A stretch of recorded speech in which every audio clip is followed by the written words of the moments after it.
Nellikampoyil night Riders നല്ല ഒരു trailer ഇറങ്ങിയിരിക്കണം Mathew തോമസിന്റെ. നമുക്കറിയാം മാത്യു തോമസിന്റെ കഴിഞ്ഞ കുറച്ച് സിനിമകൾ, അതായത് ഒന്ന് രണ്ട് സിനിമകളൊക്കെ നല്ല രീതിയിൽ ബോറിംഗ് ആയിട്ടുള്ള ഓവർ ആക്ടിംഗ് ആയിരുന്നു പുള്ളിക്കാരൻ കാഴ്ചവെച്ചിട്ടുണ്ടായിരുന്നത്.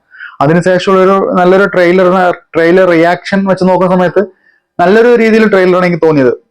ഈ കുറച്ച് മുൻപ് ഇറങ്ങിയ ധ്യാൻ ശ്രീനിവാസിന് അത്യാവശ്യം ഹിറ്റായ സിനിമയാണ് ഡിറ്റക്റ്റീവ് ഉജ്ജ്വലൻ. ആ ഒരു കണ്ടന്റ് പോലെ ആ ഒരു ചില ഭാഗങ്ങളൊക്കെ ആ ഒരു മെത്തേഡ് എനിക്ക് തോന്നി. എന്റെ മാത്രം ഒപ്പീനിയൻ ആണ്. അത്യാവശ്യം നല്ല കോമഡി ഉണ്ട്, ഹൊറർ ഉണ്ട്. എന്തായാലും മാത്യു തോമസിന്റെ ഒരു തിരിച്ചുവരവ് ആവട്ടെ ഈ സിനിമ. അതായത് മുൻപ് പറഞ്ഞ പോലെ കഴിഞ്ഞ ഒന്ന് രണ്ട് സിനിമയൊക്കെ നല്ല രീതിയിലുള്ള അത്യാവശ്യം ബോറിംഗ് ഉള്ള ക്യാരക്ടർ തന്നെയാണ് അദ്ദേഹം ചെയ്തത്, അതായത് പെർഫോമൻസിൽ. അപ്പോ നമുക്കറിയാം നസ്ലിനൊപ്പം വളർന്നു വന്നിട്ടുള്ള നസ്ലിനേക്കാളും ഒന്നുകൂടി ഒരു പടി മുകളിലായിരുന്നു നമ്മുടെ മാത്യുവിന്റെ സ്ഥാനം. ത്യാഗപല്ലിൽ ഇവർ രണ്ടുപേരും ഒരുമിച്ചായിരുന്നു കയറി വന്നിട്ടുണ്ടായിരുന്നു. പക്ഷെ ഇപ്പൊ കുറച്ച് എവിടെയൊക്കെ പുള്ളിക്കാരൻ ഡൗൺ ആയി. അപ്പൊ ഈ ഒരു സിനിമ അദ്ദേഹത്തിന് തിരിച്ചു വരാൻ കഴിയട്ടെ എന്ന് ആശംസിക്കുന്നു. നിങ്ങളും ട്രെയിലർ കണ്ടു നോക്ക്. ട്രെയിലറിൽ അത്യാവശ്യം നല്ല കോമഡി ഉണ്ട്, ഹൊറർ ഉണ്ട്, ത്രില്ലർ ഉണ്ട്, റൊമാൻസ് ഉണ്ട്.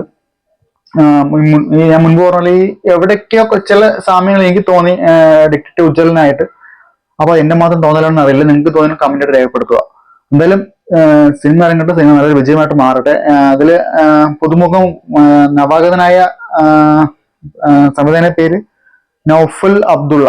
എന്തായാലും എനിക്ക് തോന്നുന്നു ട്രെയിലർ കണ്ടപ്പോൾ നല്ല ക്വാളിറ്റി മേക്കിങ്ങിൽ എടുത്തിട്ടുണ്ട്. എല്ലാവരും നല്ലൊരു പിടിച്ചിരുത്താന്നുള്ള ക്വാളിറ്റി മേക്കിംഗ് എടുത്തിട്ടുണ്ട്. അപ്പൊ എന്തായാലും പ്രേക്ഷകർ കാത്തിരിക്കുന്ന ഒരു സിനിമയാണ് ഈ പറഞ്ഞ നൈറ്റ് റൈഡേഴ്സ്, അതായത് നെല്ലിക്കാംപോയിൽ നൈറ്റ് റൈഡേഴ്സ് എന്നുള്ള ഈ സിനിമ. എന്തായാലും സിനിമ വിജയമാവട്ടെ എന്ന് ആശംസിക്കുന്നു.